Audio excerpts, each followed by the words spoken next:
Good morning, everybody. Welcome back to Fantasy Football Weekly. It has been since last summer since we did this show. We were doing this on Thursday nights before the Fantasy and Frames draft show. But, with furloughs going on and whatnot, some free time to open up, and I figure let's take advantage of this and let's do a morning show here at Fantasy and Frames. So we'll be doing these on Fridays going forward if government shutdown lasts as long as it will, and we'll be doing a Thursday night recap and then talking about some of the stuff that'll be going on this weekend for fantasy purposes, as well as just shooting the because why the hell not? So Fantasy Football Weekly has always been a very scripted but unscripted type of show. Like we like to let loose here and have a little bit of fun with everything. And so we'll talk about everything and Aidan has no idea what he got into. Aidan Weingartner, everybody. You follow him at Weingartner13. He has no idea what he's gotten into, but he'll learn quickly what we're all up to. And throughout the morning, we're going to have people popping on the show from Fantasy and Frames. And it should be a good time just talking shop as well as talking everything else. And Aidan, let's start with you, man. How are you doing this morning? I'm doing good, Jorge. I can't wait to start the show with you every week going forward, assumably, because I just like shows like this, kind of just laid back, kind of just talking about fantasy football, recapping Thursday night. What can we look forward to? Just kind of laid back, chill conversation about, what's going to go on this weekend and what has happened so far for the previous night's games. Well, you know what else has gone on, and it's not football related. It's been the release of Taylor Swift's new album. The Life I heard that before, yeah. Yeah. So I dropped off my son. So funny story. We were having this before we went on air. So I do things a little bit different for my wife when we wake up our kid in the morning to get him ready for taking him to his babysitter. She's like, "Hey, how's it going?" Wakes him up, gives him the bottle, yada, yada, yada. I walk in, see it as I'm wearing a John totally Cena different. t-shirt. Totally different. I have to walk in with some theme music. So I started off, the previous days this week doing the John Cena, "The time is now. You can't see me. The time is now" song. But this morning, I had Little John on the brain, and so I played the Little John remix of "Get Low," the uncensored version. Oh my God, Nathaniel loved it. Natty D loved it. So he wakes right up. He wakes right up. He gets pumped up. He took it. He had his bottle, not a problem. We changed his diaper, put on his clothes, put on a hoodie, played that song in the car, and he's bobbing his head. I'm bobbing my head, and we have like a little plug into the outlet mini camera, which you can get on Amazon for like $15 or something, which is pretty amazing. You were in sync going.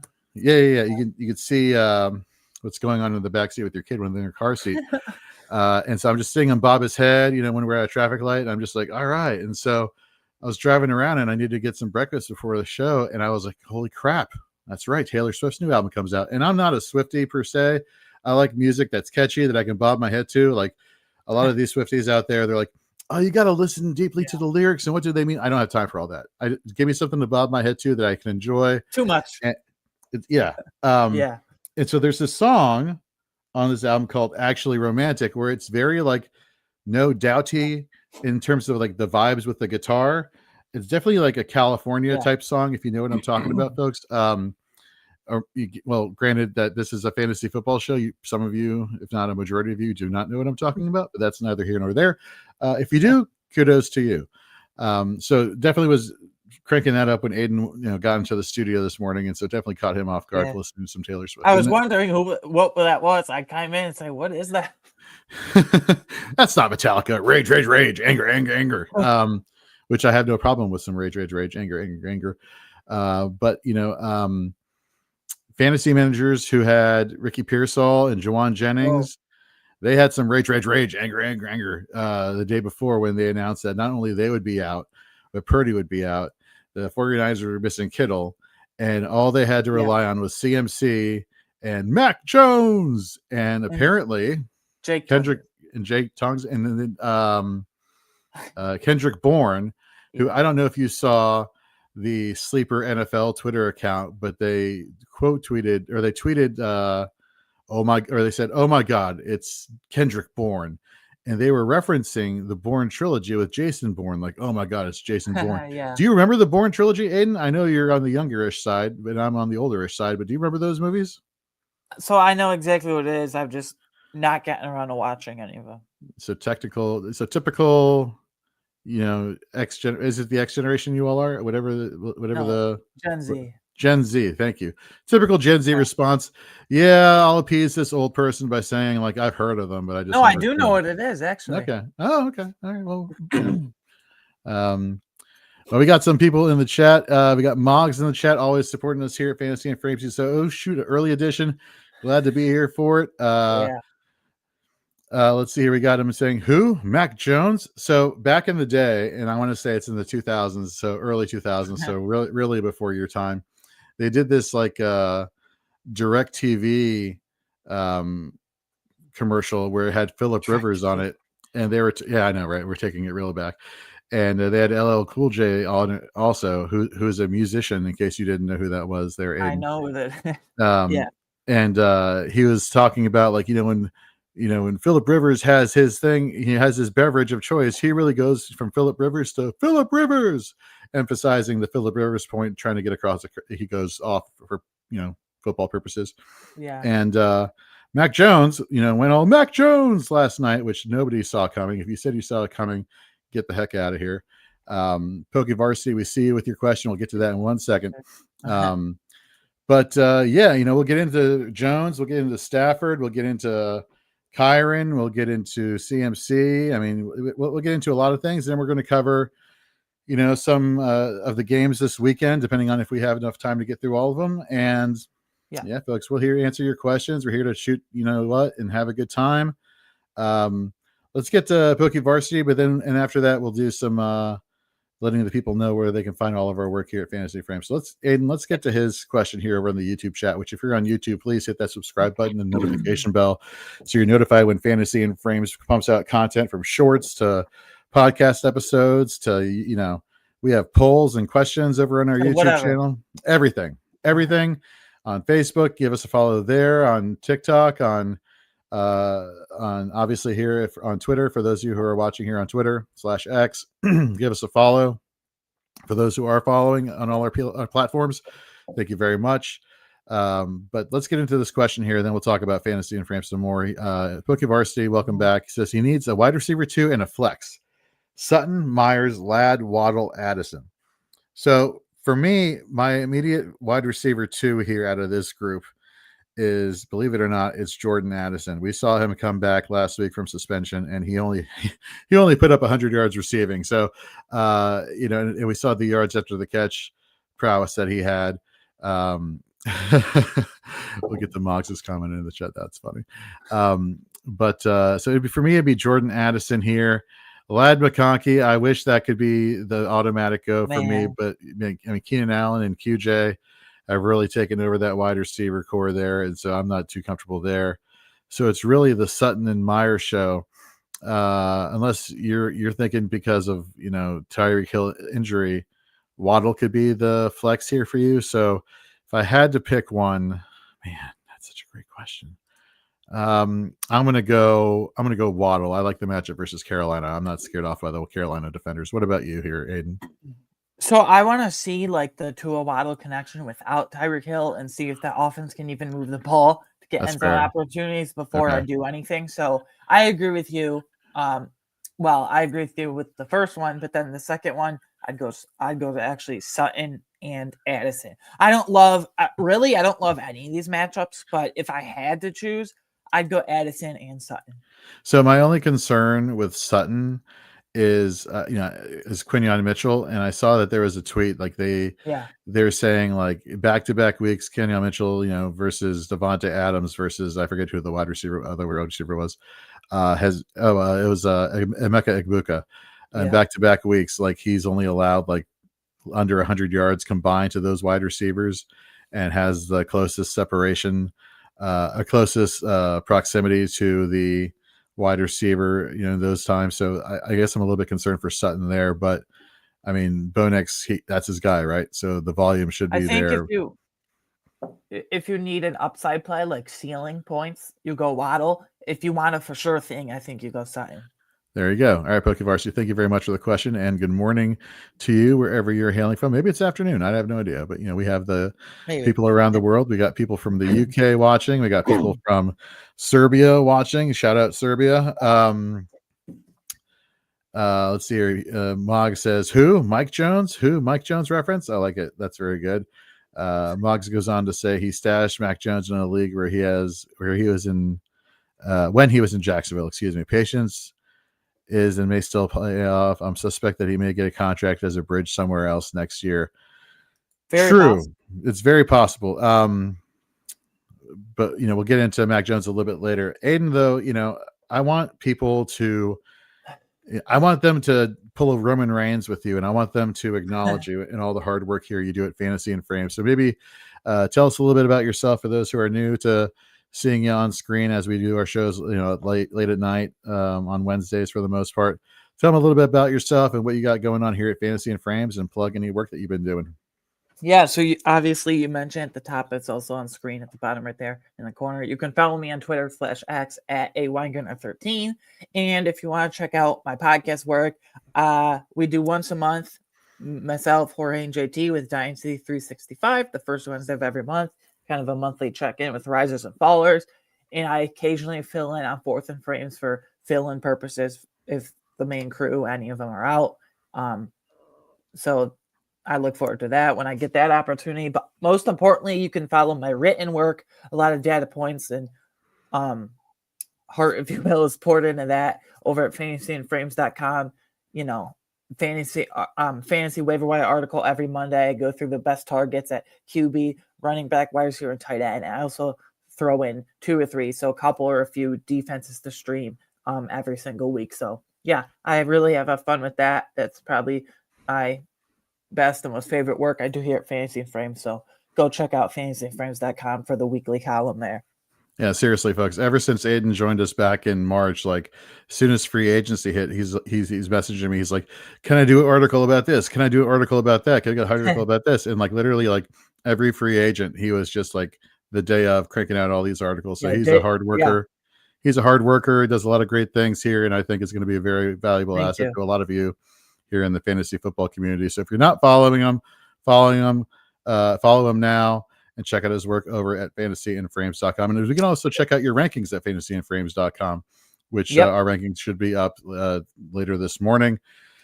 Okay, but let's get into last night's action. 49ers at the Rams. No Juwan Jennings, no Ricky Pearsall, no George Kittle, still on IR, but will be returning in a couple weeks. No Brock Purdy. The Rams had no business. No anybody. No business laying it to the Rams last night and putting up the numbers that they did. Or even being in the game, really. Being in the game. Yeah, like, we look at the two quarterbacks here. Mac Jones, 342 for 2 touchdowns and 22.2 fantasy points. Had 49 passing attempts. That's crazy. Like, that is something among everything. It should be the most surprising that, they just trusted him to just throw the ball all the time there for the 49ers. On the flip side, no surprise, Matt Stafford gets 47 passing attempts. That's not something that's outside the norm. But he had 389 for 3 touchdowns and 25.6 fantasy points. All right, Aidan, as our waiver wire guru here at Fantasy and Frames, I looked into this morning. Mac Jones on Sleeper is only rostered in 5% of leagues in redraft leagues, and on ESPN 2.2%, and then on Yahoo 4%. Come Wednesday morning, after bids are made, claims are made, what percentage of redraft leagues should Mac Jones be rostered in? So I know if you look at the Sleeper platform of things, that's a lot of, super flex redraft leagues. So that definitely takes into account here. What did you say his percentage on Sleeper is right now? Right now in redraft leagues, it is 5%. Okay, so this might be a little low, but I'd say he should be rostered in like 20, 25%, maybe 30 at most. Because listen, it sounds like Brock Purdy just re-aggravated his toe injury a bit. It sounds like he was close to playing even this week, but they wanted to sit him out.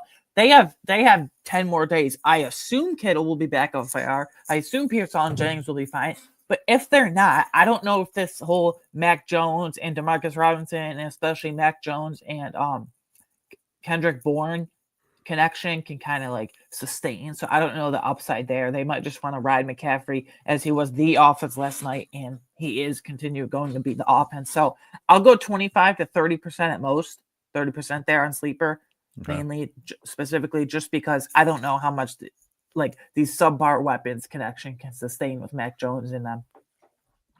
So you're not putting all your faith in the almighty Kyle Shanahan that he'll find a way to make Mac Jones. I mean, let's think about this. Like his first game as a starter for the 49ers this season against the Saints, just, they created a game script and plan that just worked to his favor. Granted, it was the Saints, but this shouldn't have been what it was last night. He shouldn't have had the game that they had. Yeah, you mentioned it. You and I were talking, a couple of days ago, like George Kittle, he's coming back, assuming that there are no setbacks with his injury in a couple of weeks. So you're already getting a premier passing, a receiving option there. For Brock Purdy or Mac Jones, depending on if Purdy stays, on the bench because he's injured. 20%. That's interesting. 30. I'll go 30. Okay, sure. Yeah, definitely not the single digits, folks. He should not be in the single digits rostered. No, way higher than that. Yeah, a lot higher. I was shocked when I saw 5%. That is in redraft league specifically, especially with the super flex stuff.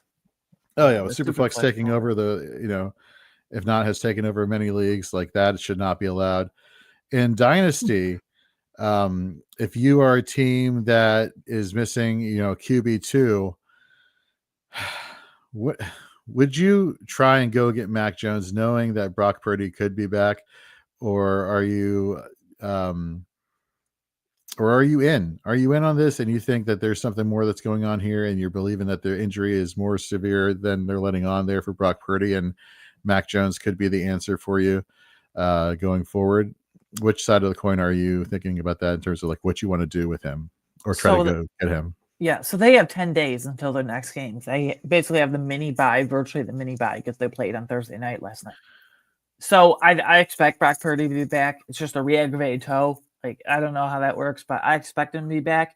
I wouldn't trust Mac Jones personally as my QB2 in Dynasty, even if, he is the starter for the foreseeable future. I don't want to upgrade over that, but if he's my QB3, like if I can buy him as my QB3, I'm kind of like a rebuilding team or I need a stand pat bridge option, then yeah, it's fine. I just don't know if you can trust him as your weekly QB2, even if he is starting on a week in and week out basis, because he had like an absurdly high for Mac Jones standards and 49ers offense with Christian McCaffrey under Shanahan standards, absurdly high outlier, I feel like, pass value last night, and I just don't expect that to sustain. I think they had to pass that much just because surprisingly they were very much in it with the Rams all night.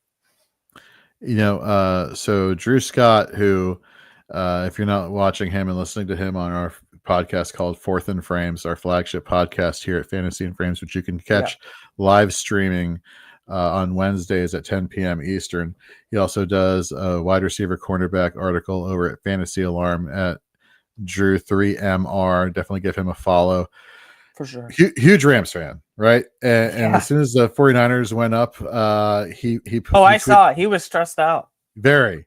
He posted the tweet where the guy is like on the balcony where he's like pretending to throw himself off, but he's just kidding, and he's pretending to drink bleach and he's just kidding. Like he was tilting. But then, he's like, I'm fine. Everything's fine. This is fine, with like the fire in the background and the guy drinking the coffee, the dog drinking the coffee. Oh, the dog. This is okay. This is okay. This is fine. So he'll be on the show a little bit later. So we can't wait to get more of his thoughts there on the quarterback situation for, both of these teams, as well as, his in-depth analysis over the Rams. Cause like I said, he's a huge Rams fan. Mm-hmm. Let's talk about the running game here. CMC and Kyron Williams, to what you alluded to for CMC. He was all the offense to a certain degree, 22 rushing attempts for 57 yards, had 82 receiving yards, had a receiving touchdown. In half PPR, he had 23.9 fantasy points. I feel like that's not like something we should like emphasize or talk about too much, because that's kind of what we've come to know from Christian McCaffrey over the course of his career as a fantasy asset. Kyron Williams, I think, is the story here. 14 attempts for 65 yards, 66 yards receiving, and 2 receiving touchdowns. But back-to-back weeks with fumbles lost. However, but again, 27.1 fantasy points and half PPR scoring. I'm confused about the usage in this backfield because the Los Angeles Rams for the Sean McVay era have been basically, we're going to trust one guy, and that's going to be our running back. That's it. Whether the yards per carry are there, or the elusiveness or the missed tackles force metrics are there or not, we're going to give this person all the carries. And they've been fortunate to have a lot of good running backs over the course of Sean McVay's tenure there. Kyren Williams, a lot of the preseason analysis and redraft analysis and dynasty analysis has always been yards per carry has been kind of low, but he gets the volume. And what do we say? Volume is king in fantasy football. Yeah. But then we have Blake Corum here, former Michigan running back last week. Yeah. So he didn't. I checked the stat sheet this morning, assuming it's Stafford. Yeah. Yes. Yeah. Exactly. He didn't get Blake Corum actually did not get penalized for the fumble. Weird. Now there may be a stat correction coming up soon, but that currently is what is going on. Last week was almost an enigma or an anomaly for this Rams backfield because we saw Blake Corum receive a 41% touch share, which means he was getting the ball with as a runner as well as a receiver, with 11 touches last week in week 4. But then followed up with just 1 touch last night. So when you're really thinking about where we're going with Blake Corum from a redraft perspective, from a dynasty perspective, heading into this week's game, if he was getting another 40% or maybe he was going to get a bump up in that, given the Rams, bye week schedule they have coming up, like the positive game scripts could have led to Corum getting a little bit more work, which in this offense, there is potential for him to have some flex, opportunities, flex value. Obviously you wouldn't anticipate that from the get-go. You would have to wait and see. But now that we just don't know, it's back, if it's back to just Kyren Williams and being the guy for redraft purposes, I don't know why I'm holding on to Kyren Williams if I picked him up after last week. What are your thoughts on this from a redraft perspective? Yeah, Jorge, I'm right there with you. Or Blake Corum, excuse me, not Kyren Williams. Blake Corum. No, I'm right there with you. I wouldn't I don't know, Blake Corum, it seems like he's right back to being in the doghouse of Sean McVay. I don't know. I wouldn't hold on to him personally. I know everyone says around Thanksgiving time, oh, you have to get these handcuffs. And if Kyren Williams goes down, he'd be an elite option every single week. Well, I kind of slightly disagree with that because, Kyren gets a ton of value. And they're already the Rams, that is, are already a very pass-heavy offense to begin with. And I think if Kyren were to go down, they would just do a split with Blake Corum and even Jarquez Hunter, and they would be even more pass-heavy, though, than they already are. So I know everyone says the potential if this, if that, but I don't even know if it matters because I think they would just pass a ton anyway, more than they are right now, which they already pass a ton. So I don't think Corum's like some direct handcuff that you have to roster anymore. Okay, now let's think about this from a dynasty perspective. Is this a rare instance where both dynasty and redraft philosophy is kind of mixed together, or are you still of the mindset like most dynasty managers are of, I trust the talent, I trust the what he did in college, now 2 years removed, he just needs the opportunity, or are you kind of fading him in dynasty as well? I think it's a little bit of both because as you and I know, as we know here, handcuffs are extremely valuable in dynasty formats, but at the same time, I can see a scenario where you want to sell Blake Corum because coming in the season, it was like, oh, Kyren didn't get a contract extension, and then in August he did. So everyone says in dynasty, they're one handcuff away, they're one injury away, and then he'll get that opportunity.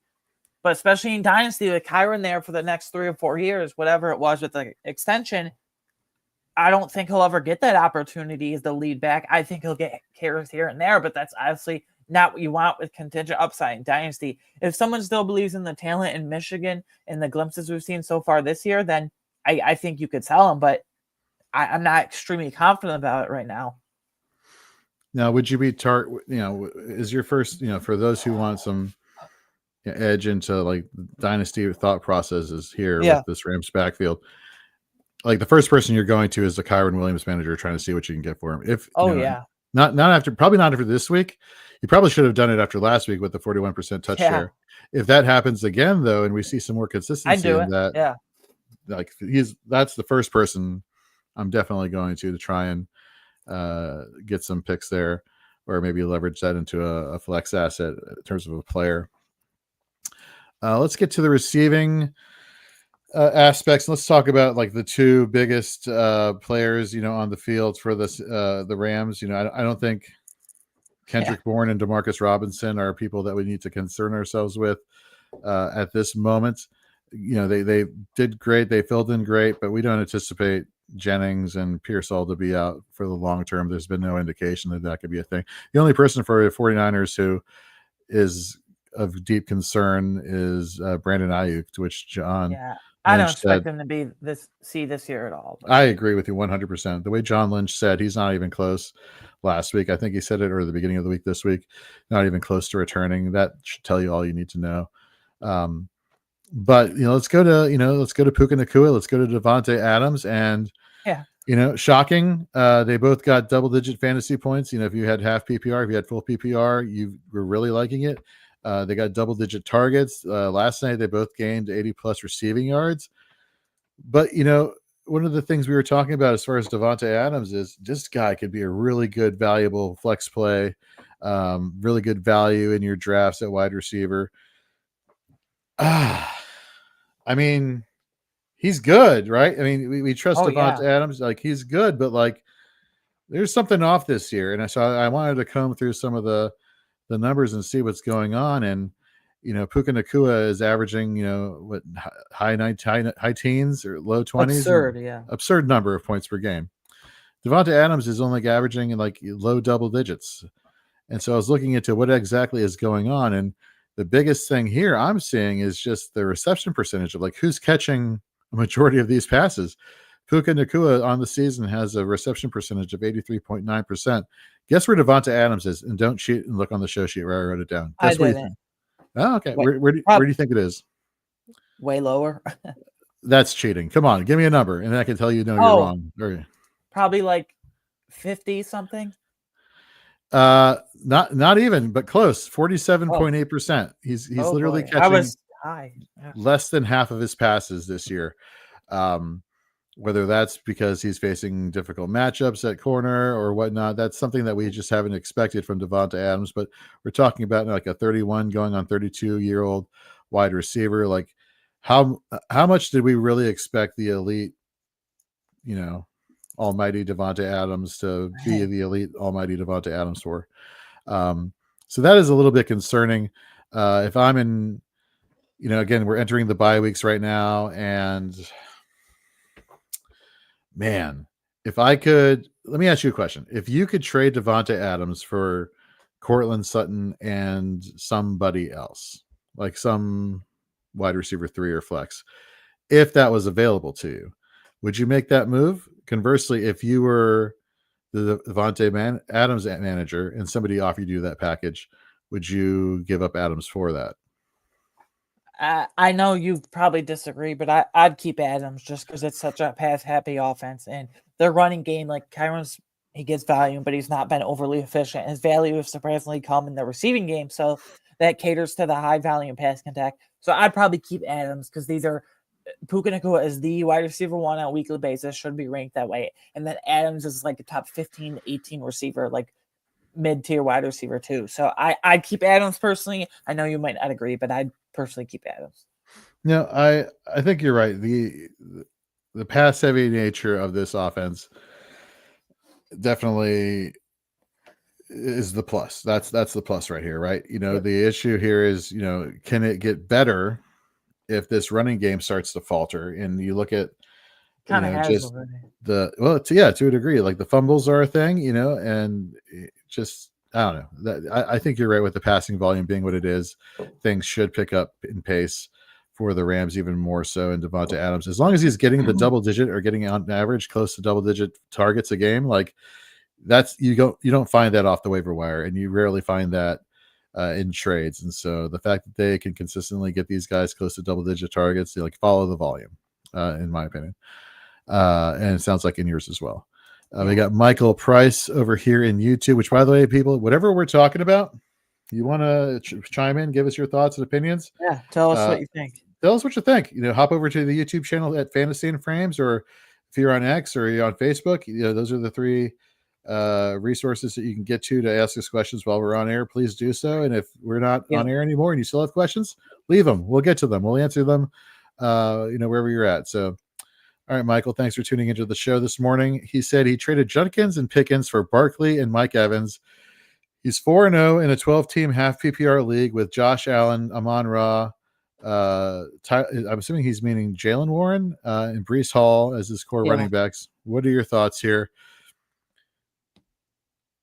I think I normally I would say like the Judkins side, but I think when you're 4-0, I think you can take the risk of like an injured Mike Evans. And what was the other piece you got again? Saquon Okay, Barkley. and then Saquon. I mean, eventually he's going to become Saquon Barkley again. So I think this is the perfect scenario where you're 4-0, you're looking for the long game, and you could trade for guys like CeeDee Lamb and trade for guys like Mike Evans. Might be out a few weeks, but come late season fantasy playoffs, they could be boom guys for sure.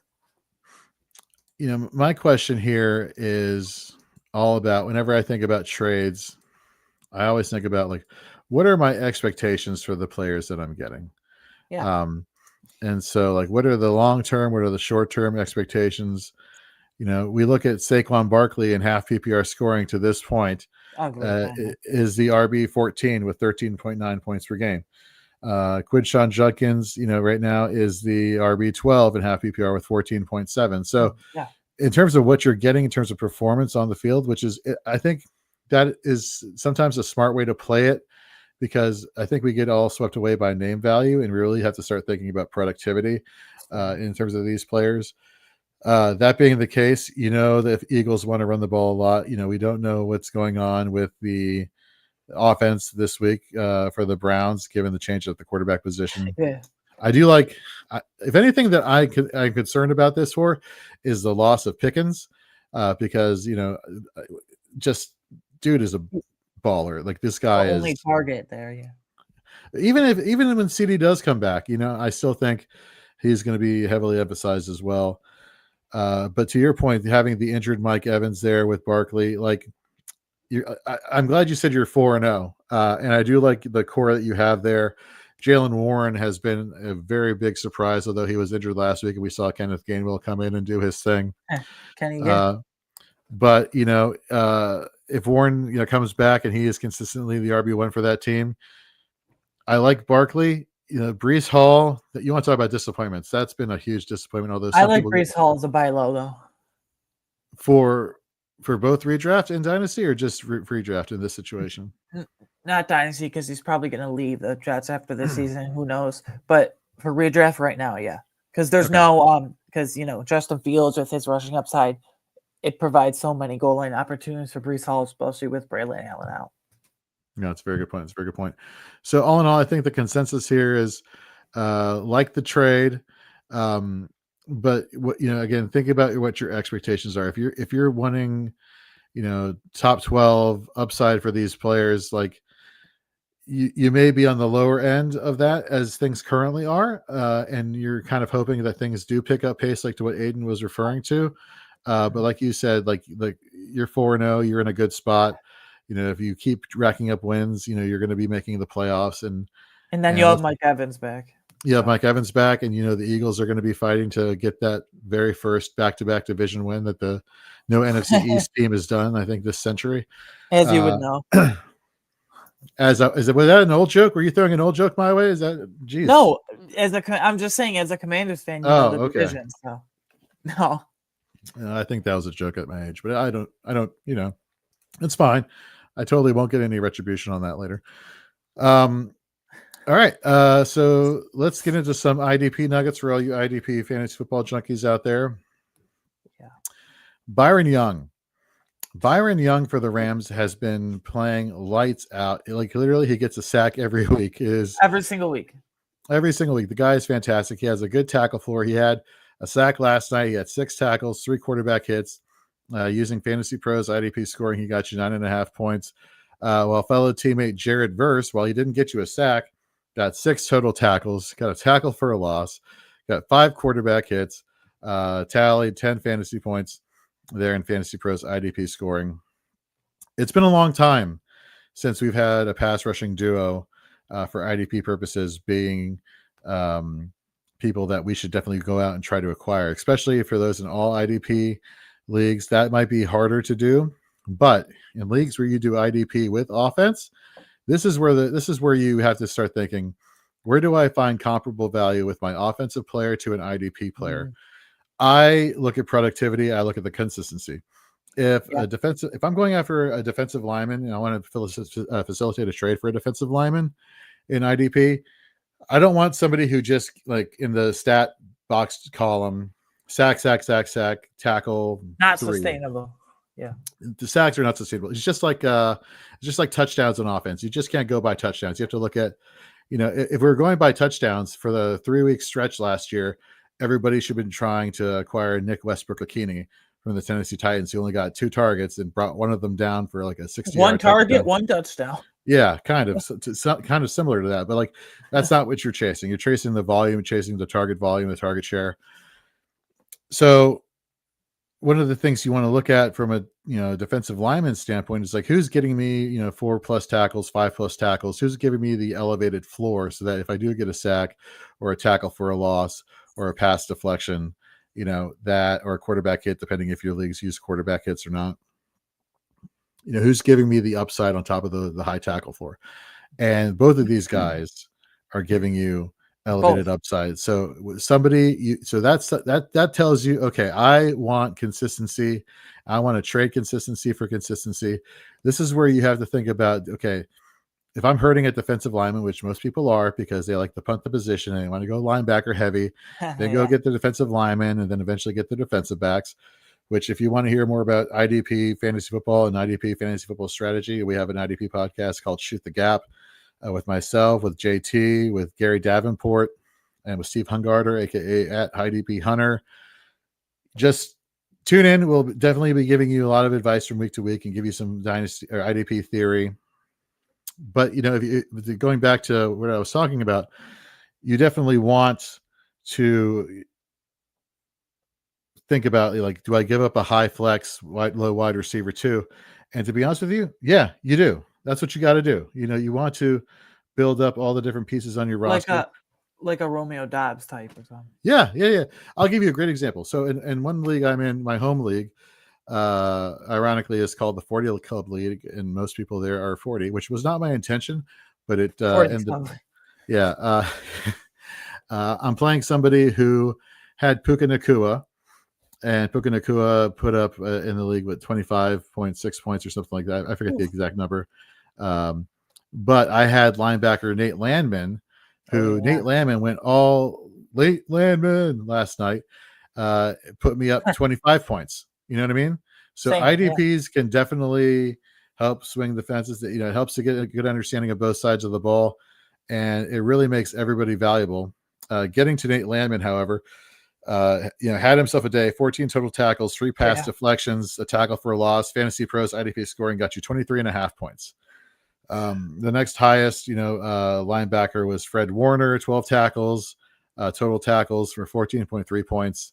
The real big one here, and as we are finishing up our IDP talk, let's bring on Drew Scott so we can get back to more Rams talk in a second. What's up, Drew? I was hoping I came in late enough to miss the Rams talk. We can go back. We'll go back. We're going back. We're going back. We're almost done. But just to wrap up some of the IDP talk, somebody who is on the waiver wire articles, wherever you're reading them, hopefully you're reading them at Fantasy and Frames, where Gary Davenport does ours, and it comes out Monday nights and Tuesdays as well. Marquez Siegel referenced on Shoot the Gap this past Wednesday, so go back and listen and watch that episode. Carried on with back-to-back weeks of double-digit fantasy points with 13 tackles and a pass deflection. Like, this is somebody that you should be paying attention to, especially those people who punt defensive back. He's only rostered, I want to say, in like the low double digits in leagues and Sleeper and ESPN. So he's available, somebody you should definitely be paying attention to. That being said, that wraps up, my stat talk or our stat talk about the Rams. Now let's get the opinions. Here we go. Let's get the opinion of a diehard Rams fan. Overall, we'll get into the positions with you in a second, Drew, but let's overall just where are you at, man? Like, I know things were pretty dark for you in the beginning of the game, and then some hope and some light came through the tunnel, but then we all know how that ended. Yeah, it was just a disappointing game, man. And of course, it has to be the 49ers that they, that they blow the game against. It's always the 49ers. I hate the 49ers, and that's what makes it worse. But, yeah, just a frustrating game, man, because, I mean, they had several opportunities to win the game, had no business losing it, but still found a way to lose it. And it was just it was a rough one to watch, but I believe in McVay, I believe in Stafford, I believe in the vets that they have there, so they'll be fine. It's just that it feels like from like a seeding standpoint, things like that could be a loss that could come back to bite them toward the end of the year. So we brought up the question, with waivers going to be going through this coming week. Currently on Sleeper in redraft leagues, Mac Jones is rostered in 5% on ESPN, 2.2% on Yahoo, 4%. And so I posed the question to Aidan as our waiver wire guru here around the website. Come Wednesday morning, Drew, what percentage in redraft leagues should Mac Jones be rostered in your opinion? I mean, as far as one quarterback leagues, it probably shouldn't change that much. At super flex leagues, I would get it. I'd be surprised if he was out there most super flex leagues, but if he is, I get picking him up there. But in a one quarterback league, I mean, they've got the long week now. They've got time for Purdy to get healthy. I don't know if he'll play next week or not, but if he plays next week, then obviously there's no reason to roster him at that point. But if we get word that Purdy's going to be out again, it sounds like that their pass catchers are expected to get a little bit more healthy going into next week. And so I think that Jones could be a solid streaming option. I can't remember off the top of my head who San Francisco plays next week. So that would play into it some, because I mean he's still going to be a matchup based guy for me, to where if Purdy's out, he has a good matchup. I think he could be a decent streamer, but in a one quarterback league, I don't think his rostership percentage should change too much. All right, let's get to the running back position here, and I want to give a shout out to one of our writers over in the UK, Jonathan Klonowski. He puts out every Friday over at fantasyandframes.com an article where he's looking at trends from the previous week and trying to help you apply them to the upcoming week. So he has his fantasy football trends for week 5 article over there, which you should check out after the show. And he was referencing Blake Corum. And that last week we saw him get a 41% touch share with 11 total touches, and then comes back this coming week yesterday with just 1 touch. Was not credited with the fumble that happened on the exchange with Matt Stafford. Joke. I saw that this morning, and I'm like, how? How did that not happen? Well, whatever. I mean, maybe there will be a stat correction that they'll, who knows? But from, the perspective of running back managers for the Rams, Drew, you can speak to this. It's always been one guy, tons of volume. Doesn't matter if they're highly efficient. The volume is going to be there, as is the case with Kyren Williams over the past few seasons. Those people who were like, let me get ahead of the Blake Corum train that's coming because you got 41% of the touches and things could be trending in that direction. For redraft, are you holding on Blake Corum, or are you like safe that you're going to be dropping him for somebody else that you may, anybody else, to be honest with you? Yeah, I would I would be holding Corum still. The touches weren't there, but the snaps were still pretty comparable up until that fumble happened. It looked like he was still going to have his same consistent role that he's had this year, but whenever the fumble happened, he got put in the doghouse, and then ironically, Kyren Williams also fumbled, and which that's not a one-off thing for Kyren. That's been an issue going back to last year. But I still think come next week, I still think Corum will be somewhat similarly involved. And so I think he's still purely just a handcuff, but I do still think that if Kyren Williams were to go down, that Corum would handle a good majority of the touches. I would love to see Jarquez Hunter get more involved, but pass protection is on any team, but in McVay's offense, especially, pass protection is such a huge thing. You have to be able to pass block, and that's what's kind of keeping Hunter off the field, and that's one of the things that makes Kyren so valuable, is that he will get active in pass pro, and And Corum has gotten better in that area. That's what's kind of what has earned him some snaps. That's what gets you on the field. I mean, Terrence Ferguson, the tight end, he made an appearance for the first time last night. Made a catch that no other tight end on the roster can make, and then he was not to be heard of again because he has to get up to speed on pass pro before he can be out there consistently. It's just a reality with this offense, and so. I think it's going to continue to be Kyren and Corum in a similar fashion that there was. I think Corum right now is a hold, and you'll have to probably wait until a Kyren injury. If a Kyren injury happens, I think at that point you try to sell him. But right now, I think he's just more of a hold. So at what point from a dynasty perspective are you trying to capitalize on Corum? And are you immediately the very first like, let's say he gets it becomes 50-50, or you're seeing more usage in the receiving game. At what point do you go to the Kyren Williams manager in your dynasty league and is like, all right, what are you going to give me for Kyren Williams? Has that time already passed, or is there potential for it to come back, or what are your thoughts here? I do still think there's potential for it to come back. You definitely don't want to do it off of this game. That's for sure. If you were going to trade him, it would have probably been last week. But I have the same philosophy in Dynasty. Honestly, I think Corum should continue to be a hold in Dynasty as well until a Kyren injury happens. That's whenever his value is going to hit the most. That's whenever you can cash in for the most. If you want to get out, you don't have to. I don't think he's a guy you have to get out from either. But if you want to, I would be just holding and waiting for a Kyren injury, which hopefully doesn't happen for Kyren's sake. But that's what I'd be waiting on. Love it. We got a question here over on the YouTube. Evan, welcome to the show. He needs some flex help. He has some brutal options here. Half PPR, Travis Hunter, Michelle Tootin, Kendra Miller, or Mark Andrews. Aidan, let's start with you. Then we'll go around the frames and see what everybody thinks.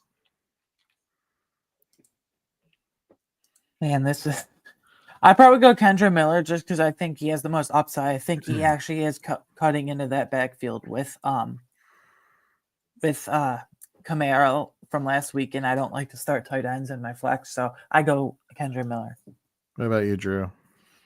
That's probably where I lean as well. The matchup against the Giants is intriguing, and he is getting more of a role. Travis Hunter is tempting too. Kansas City secondary is tough, but of the different receivers on Jacksonville, Hunter probably projects to have the most favorable matchup among the Jacksonville receivers this week. So he's intriguing, but I think I'll lean with Kendra as well. Yeah, we go back to week 4 last week. Kamara, 15 rushing attempts to Kendra Miller's 11. Kamara 70 rushing yards to Miller's 65. But the one that really jumps off here off the page, 5.9 yards per carry for Miller and a touchdown. Like, you really saw him take advantage of his opportunities. So I think we're 3 for 3 here. So Evan, hopefully that helps you out there and gives you some insight. And welcome, come back anytime you want, man. That's what we're here for. Answer your questions. So you brought up a good wide receiver analysis there, Drew.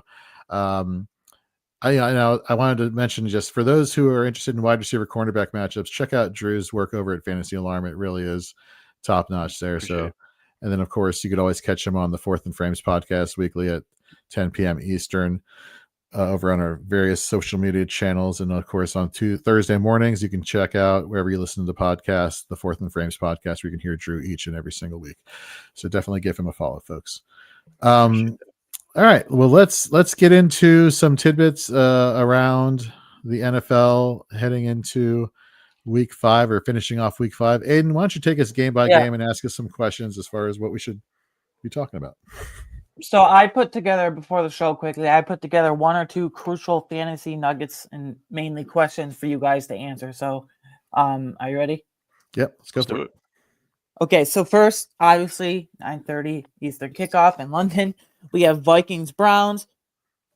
So I kind of touched on this on Fourth and Frames when I was filling in for Drew on Wednesday night. So I kind of touched on this with Jordan Mason. But since this is an early kickoff game in London, and just considering the weirdness and the low-scoring past history of these international games, should we kind of temper our expectations for these Vikings weapons? Or, where are you out?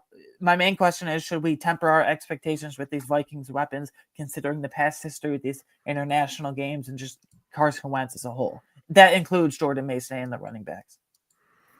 Drew, you want to start us off with this one? I mean, honestly, you're not wrong. The games can get weird, but I try to just treat them like any other normal game, to be honest with you. I mean, at the end of the day, these guys are professionals, and I'm going to give the benefit of the doubt that this is another day at the office for them. But you're not wrong that the international games can get kind of weird. And so I'm treating it like any other game. I would just advise you if it, if you're in a situation like Jaylen Warren last week where you've got a guy questionable going into the game, maybe set an alarm for like 15, 20 minutes before the game starts so that you can get up and check your lineups, so that you can be the one to pick up Kenneth Gainwell instead of your opponent picking him up and playing him against you while you've got Jaylen Warren collecting a 0 in your lineup. So that's the only difference for me is I'm just going to make sure that I'm up to check my rosters. But outside of that, I just treat it like a normal game, really. Yeah, I'm not worried about the receiving options or the wide receivers here. For the Minnesota Vikings with Carson Wentz. I mean, Carson Wentz last week dropped back 46 times. Like that's what they're going to ask him to do. Like he's not going to do great for you on this, on the fantasy side of things. Although he did get you 21.2 fantasy points last week. So, the passing volume is there. They got Jordan Addison back. And for those people who were worried about Jordan Addison coming back, it's not like he was coming back from injury, folks. He was coming back from suspension. So there's not like this physically getting to get back to normal thing, that somebody who was injured would deal with. So yeah, I'm very happy with what we saw out of Jordan Addison last week, 100 yards. I mean, how can you not be? He literally could have taken one to the house. He tripped and fell, or we did somebody catch him by the heel. I forget what it was, but he tripped. Yeah. So yeah, so definitely not worried about that, Aidan. Okay, I just on the Brown side of things, with Dillon Gabriel, it's gonna be ugly, but with Dillon Gabriel taking over under center now in London here. By the way, what a first game to take over Vikings defense and in London. But is any one Browns player outside of Quinshon Judkins like fantasy viable or just sit everybody? No.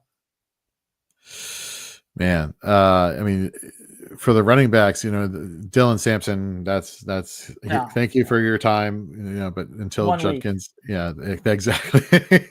I mean, 21 rushing attempts, 82 yards, and a tutty. Like he is the offense for the Browns. One of the things we were talking about on Dynasty 365 is Jerry Jeudy. Like at this point, are we just like accepting anything? And I told people, Drew, that people could offer me a double cheeseburger, not a triple cheeseburger, because that's too much cheese. And I don't want the extra patty. I couldn't get that. But if somebody was like, give me a double cheeseburger from McDonald's to have after you do a late night of podcasting and you give me Jerry Jeudy for free, I would totally accept that because there's nothing there. The target volume is there. The productivity is not there. We saw Isaiah Bond come out there last week, 6 targets, 3 receptions, 58 yards. Yeah.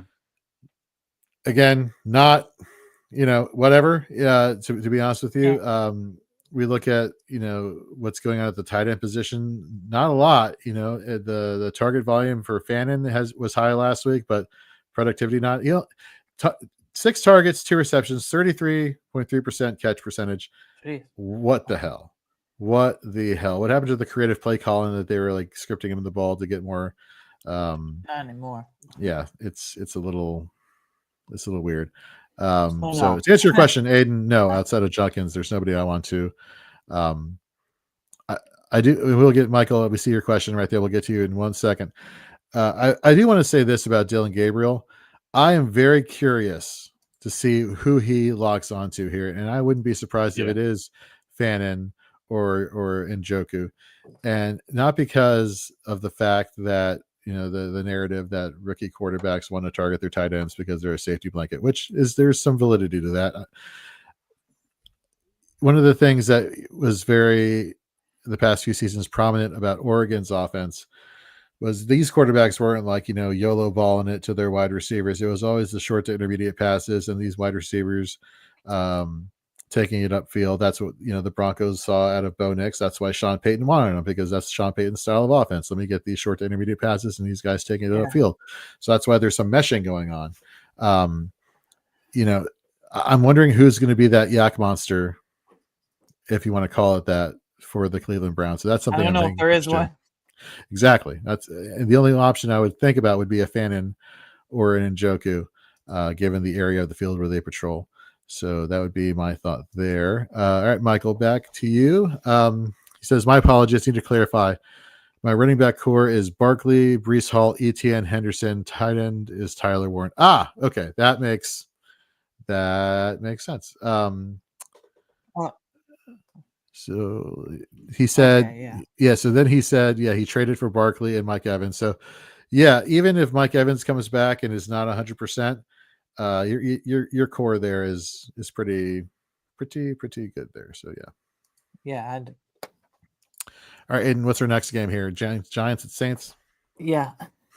There's surprisingly more storylines than you would think. But are we possibly seeing a bit of a shift here in this New Orleans backfield where Kendre Miller would be the early down back and Kamara would be the passing down back? Or do you guys think that was just a 1 week thing last week?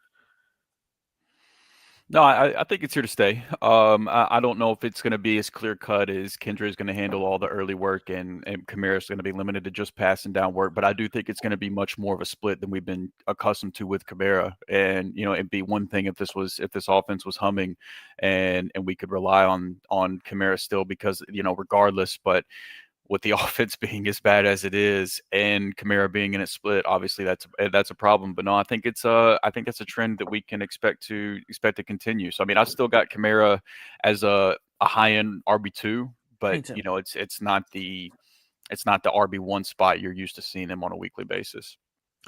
It's one of those things, and I agree with you, Drew, there, because I still think both running backs could be interchangeable to a certain degree if we were looking at it just from a rushing attempt standpoint, given the attempts that they had last week. But for me, it's the efficiency that they both have. The yards per carry average, like they're both great. And of course, Kamara has the receiving upside. This could be the second coming of Kamara plus another running back, Mark Ingram, that they used to have back in the day. Yeah. We're going to have two good running backs there, two two-headed monster. This would be Kamara's second time being a part of that. So I don't want to break out the anointing oil like Bill Parcells used to say, but there could be something here in this backfield. Yeah, from a Giants perspective, so I just want to ask you guys point blank, what are your expectations for Jackson Dart here with no Malik Neighbors and a subpar set of weapons, to say the least? How dare you slander Wan'Dale Robinson, calling him a subpar? I'm talking about as a whole, not just him. Okay, sorry. We saw some of the connection and chemistry with Theo Johnson last week out of Penn State. Yep. Out of Canada, which is an interesting stat. That's one that stuck with me. I don't know why that stuck with me for all these years. But, very important. It's very important that he's a Canadian, but whatever. Obviously, no Malik Neighbors, that hurts. But Dart, we saw some of his rushing upside last week. He had his first touchdown was a rushing touchdown, so he can do things with his legs, make plays with his legs. So I feel like if there's a continued situation where he's going to be running the ball more, that could help to compensate for some of the passing volume.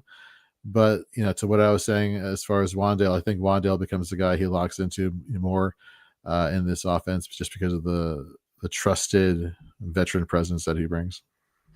Yeah, I mean, it is mostly the rushing upside for Dart that makes him intriguing. And then the matchup against New Orleans, if this was a tougher defense, I'd be much less intrigued without Neighbors. But he has the rushing to give you a little bit of a floor. And I agree that Wan'Dale will probably be the main beneficiary. But Darius Slayton did play pretty well the 2 games that Neighbors was out last year. He was pretty productive. Now that was with a completely different quarterback, so no idea to know if that's going to translate with Dart this year. But Wan'Dale would be the main guy I would be looking at, but Slayton is at least somebody worth keeping an eye on. Maybe if you have an open roster spot and he hasn't been picked up Sunday before kickoff, just you stashing him on your bench to see if there's something there again with Neighbors out. But yeah, it's Dart's. Most of my faith in Dart is just him hopefully having to use his legs.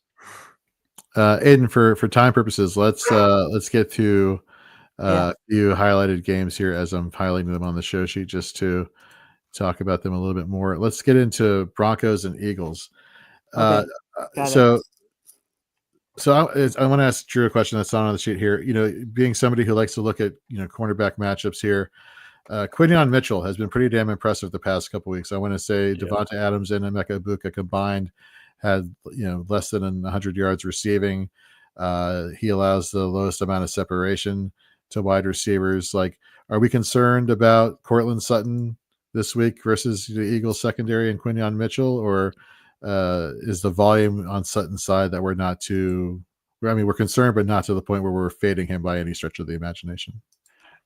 Yeah, you said it exactly. I mean, Quinyon Mitchell, he's one of the he's on the short list of guys who you just absolutely don't want to see your fantasy receiver having to line up across from. But the volume is consistent enough to where, I mean, Sutton is still he's just outside of my top 12, but he's still a top 15, top 20 play at worst. So maybe he's more of a wide receiver 2 this week instead of a wide receiver 1. But he's somebody with the connection he has with Knicks. He's somebody that you still have to start, but temper expectations a little bit for sure.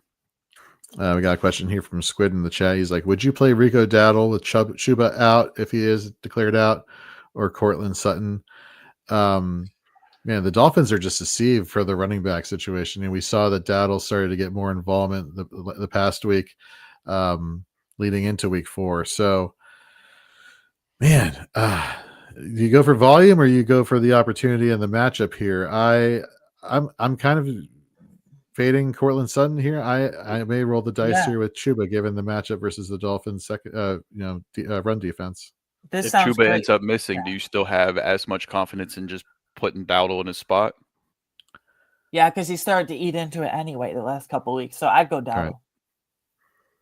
Because there's a decent chance that Chuba's not going to play this week. I think it's already confirmed. Ian Rappaport said he's not playing. Yeah. Okay. Well, there you go. Man,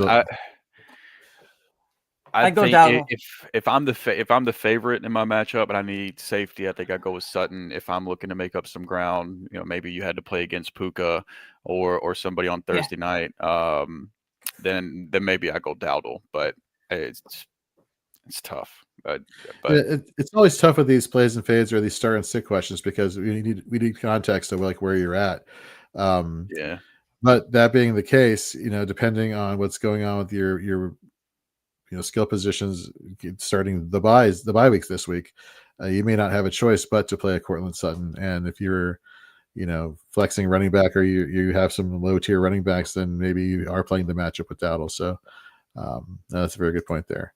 But outside of that, Troy Franklin, Cortland Sutton, same amount of targets so far this season with 27, same amount of receptions, same catch percentage. The only thing that Sutton has over Troy Franklin is the receiving yards and the receiving touchdowns. If you're concerned about Cortland Sutton, should the Troy Franklin manager be a little bit more at ease, or are both receiving options versus his Denver secondary kind of troublesome? Yeah, no, I mean, Troy Franklin's going to have to deal with a good amount of Cooper DeJean, so it doesn't get much easier for him either. The slot, the outside receiver that has to match up against Quinyon Mitchell, and then the slot receiver that has to deal with Cooper DeJean are both usually pretty tough cases for fantasy purposes. And then so you're left with Marvin Mims technically, which Mims Sutton they're gonna move around. We'll see how much each guy gets, but Marvin Mims really has the most advantageous matchup. But you're not starting Marvin Mims in any. He doesn't get the snaps. Yeah, he doesn't get the opportunities. He's only had an 11.7% target share on the year. He's the clear third, fourth guy in that passing attack. So you're not playing him. So Franklin, I think, could still be a flex option. But he's another guy that could have a pretty cap ceiling with the matchup this week too. Forget Evan Ingram; he's basically dead too. So forget that. Yeah. So what I'm hearing is roll all your dice on rookie out of Illinois, Pat Bryant. I got you. Yeah. There you go. Please don't do that, folks. Let's go to Texans at Ravens. Man, you love him, by the way. Love who? Pat Bryant. Who are you referring to there, Aidan? Oh, his camera froze, so he can't follow up with that. All right, let's go to. Okay, yeah, I love Pat Bryant. Look what he did at Illinois on a run-heavy team, like just crazy. Texas at Ravens. CJ Stroud, he was one of my Dynasty followers over on Dynasty 365 the other night. If he can't impress versus this poor injured Ravens defense, is he unrosterable the rest of the season? Drew, in one quarterback, that's the discussion, right? Superflex, you're not getting rid of CJ Stroud, right? No. Is he rosterable? I like the phrasing of this question. Again, I guess it depends on who's available on your waiver wire and what are your options. Could you give us like a scenario of like who would be a quarterback or two that would be on your waiver wire there before we make this answer this question there, Aidan? Oh, but he had to drop off. But Okay. I'll say this. I think that Stroud is he's I don't want to call him unrosterable, but he should already be firmly in streamer territory, to where it's all about a matchup. And even this week against, to the point of the question, the matchup against Baltimore has been a good one for fantasy quarterbacks. Even with this plus matchup, he's still like he's inside my top 20 quarterbacks, but he's not a guy that I'm looking to play in one quarterback league. So I would almost call him unrosterable already as it is. But he's somebody that if the pass protection can improve, and if honestly, something that I think that I don't, and I'm not the coach in the room. They certainly know a lot more about their roster than I do, but I don't understand why Xavier Hutchinson is consistently still getting snaps over Jaden Higgins. It doesn't make any sense to me. He's doing nothing with his snaps. I mean, he's just out there running cardio. And so if that's the case, like, Blocking. Why not give this second round guy that you invested a nice draft capital into, why not give him a chance to see if he can help improve the offense and help lift Stroud up a little bit too? So I think as the season goes on, if their offensive line can gel a little bit, if some of these rookies can get a bigger role and the offense can just be, more improved, maybe there's a point where we're looking at him as a streamer in plus matchups later on in the year. So I don't know if he's going to be unrosterable the entire season, but he's not somebody in your typical 12-team one quarterback league that I'm looking at rostering right now at all. Nice. Yep, I agree. Let's get to Buccaneers and Seahawks. With Bucky Irving set to miss the game, which apparently he was seen in practice yesterday with a walking boot with an ankle and foot injury. Is Rachaad White a must start here based on the volume alone? Drew, let's start with you first. I think he is. I mean, I don't know what the splits are going to look like between him and Sean Tucker. I do, I'm a Sean Tucker guy. I'm not going to not mention him. I love Sean, but I think that White will get the first crack at most of the touches. I've got him inside my top 24 running backs. So I mean, he's a running back 2 for me this week. So I guess in terms of that, I would consider him a must start. Yeah. It's crazy. Like 2 seasons ago, or last season even, we were talking about how inefficient as a runner, right, Rachaad White is, and then flip forward a season. Now we're talking about how inefficient Bucky Irving has been. And so even when Bucky Irving comes back to full health, that is another discussion we're going to have when people are like, am I starting Rachaad White or Bucky Irving? And I think you'd still lean Bucky Irving just because the target volume is there and whatnot. But the flex question with Rachaad White will definitely come up here. It will. Going to the quarterback position here for the Seahawks. If Sam Darnold has another good week, should he be ranked as a top 15 quarterback on a weekly basis rest of the season? Aidan, what are your thoughts here?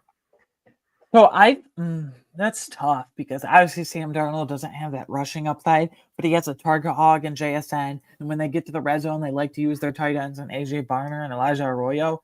And Kenneth Walker is a very underrated and good pass catcher out of the backfield. So, I mean, Sam Darnold looks really comfortable, and the Seahawks offensive line is playing way better than I thought it would. So I think at minimum he would have to be ranked as like top 15 to 18 range. I don't know, Drew, is that crazy or not?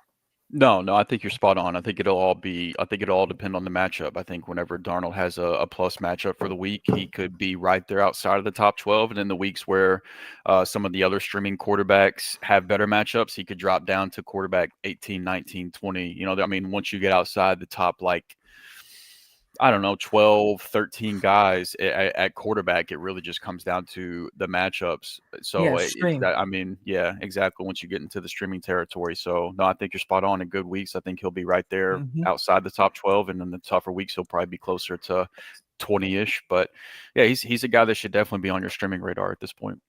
Sure. Just on average, the Buccaneers, the Buccaneers this season allow the 9th most fantasy points to the quarterback position. So Sam Darnold should be in a good situation this week. Finally, let's wrap up here. And yes, I'm biased with selecting this game because this hurts. Coincidence. Commanders at Chargers. No Terry McLaurin. No Noah Brown. Debo's not looking too good right now. No. Luke McCaffrey has been the saving grace in this receiving core. And I use that with like air quotes, saving grace in this Saving receiving grace. core. Zach Ertz, has not been showing up like we've seen, although it's been with Marcus Mariota as the quarterback. With Jaden Daniels potentially coming back, if not have been confirmed already that he will be back. Zach Ertz, tight end.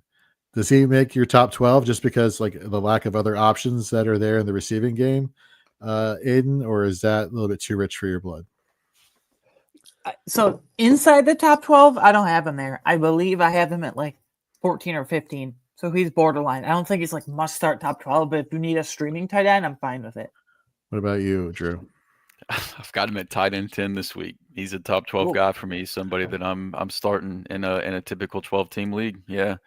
Yeah, I mean, with McLaurin not playing, and once you get behind Deebo Samuel, these other guys, Jalen Lane, Luke McCaffrey, those guys are just guys you can't really have confidence in. And so I think that the volume could be there for Ertz. I think there's a decent chance that he finds the end zone this week, which those back end tight ends, that's all, like, it's hard to predict touchdowns, and it's not necessarily a great process to have. But with some of those back end tight ends, I try to kind of forecast which one of these guys has a decent chance of finding the end zone this week, because that's usually, your tight end 7 through 12 are usually the guys that fell into the end zone, and I think Ertz has a decent chance of that this week. And so I've got him just inside my top 12. All right, Drew, last question for this matchup, and then we'll get out of here. Lad McConkey, man, like, you want to talk about probably one of the more disappointing situations. Everything was great until Keenan Allen decided to be all Keenan Allen for this Chargers team.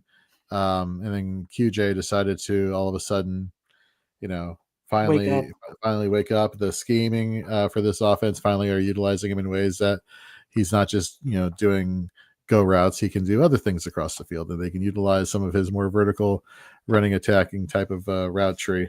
That being the case, Lad McConkey was supposed to be the do-all everything utility guy. Right. I mean, the thing here for me is with the lack of options in the offense for the Commanders, like, they're likely going to be a lot of 3 and outs for this Commanders team, and therefore this Chargers offense by default is going to be on the field a lot. So, in terms of a get right spot, technically this should be one of the easier matchups that he'll face this season, Lad McConkey, that is. Do you think that this is a good get right spot for him? Well, let me put it another way. It's a good get right spot for him. But do you think that, if you're the Lad McConkey manager, are you like, whoo, all right, starting him, totally not worried?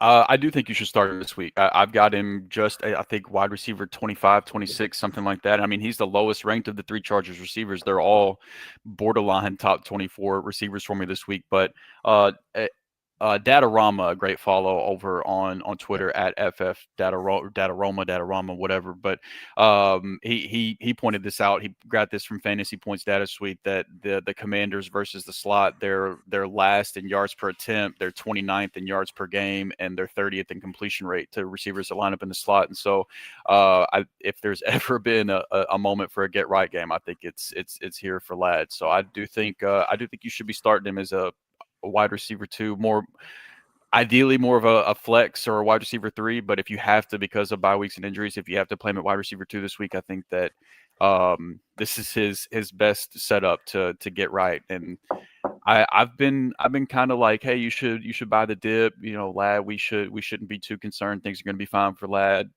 If he struggles again this week, I'm going to start to feel a little concerned. What about you, Aidan? You on the same page as Drew? I think I have him as like confidently start as well. I got him up at wide receiver 21. Is also like Drew. I have him as the 3rd out of the 3 Chargers receivers, but still Lad's at 21. So I think you can start him at wide receiver 2. All right, folks. So that's gonna do it for Fantasy Football Weekly. The return of Fantasy Football Weekly. Before we get out of here, let's shoot the a little bit around the frames. Drew, what are some fun things you're getting into this weekend? A whole lot of nothing, which would be nice. It's been a busy few weeks for us, but baseball season just wrapped up for my son, and so we got a small little break here until basketball season starts. So we're doing a whole lot of nothing this weekend and gonna enjoy it. It's the kids are on fall break next week, so Oh, nice. so it's a fun time of the year for sure. Very cool. What about you, Aidan? Yeah, just like I mentioned, the waiver wire article every Monday. I have a really, really fun time at that, and just kind of like, as always, relaxing watching football this weekend. Nothing really going on. Nice. So my son turned 1 this past Monday, and last Saturday we had his Oh, birthday happy party. birthday! Thank Yeah, you. happy birthday to him. And needless to say, the amount of like big Fisher Price toys just like increased incrementally, and so right now The whole house. Just so like this is my zone. This is my happy place, so to speak. And this is my fortress of solitude. This office, you go right around the corner. It's like the family room basement type of area where I have like jerseys and other stuff hung up on the walls, and I have different spots. That's going away. Like that's like, okay, so this area right over here that I have some free space in, that's gonna become the Fisher Price zone, or like stuff over here for that's him. what it's become. It's becoming that. It's becoming that, and so I acknowledge it. I accept it. There are worse things in the world, so I will be organizing that for quite a bit this weekend. And then, of course, on Sunday here at Fantasy and Frames, we have our Sunday pregame show with myself, Nate Markham, David Ibrahim, Andy Behrens. You may remember Andy Behrens, one of the more influential people in all of fantasy football over at the deepshot.com, formerly of Yahoo. He'll join us as he does every week for the Sunday pregame show, which starts at 9 a.m. Eastern to 12 p.m. We actually go a little bit past 12 p.m. more often than not. So come get your questions answered for the rest of week 5. And then we're back at it, folks. We got tons of podcasts, articles dropping right now. You head over to fantasyandframes.com. You can see our plays and fades on offense. You can see our plays and fades for IDP. If you're still hurting for players, go check out Aidan's waiver wire article. Gary Davenport has his IDP waiver wire article. We got rankings up there. And like I mentioned earlier in the show, Jonathan Klanowski's fantasy football trends for week 5, where he looks at data points and tells you which ones you should be paying attention to going forward. That's all there. So, thank you very much for everybody who's been tuning in on our first show. This will go on for as long as, shenanigans are going on. So we will see how long, but if there's demand for it, you guys like what you're hearing, listening to, then we'll definitely find a way to make it happen for you. So for Aidan, for Drew, I'm Jorge. We will see you next time.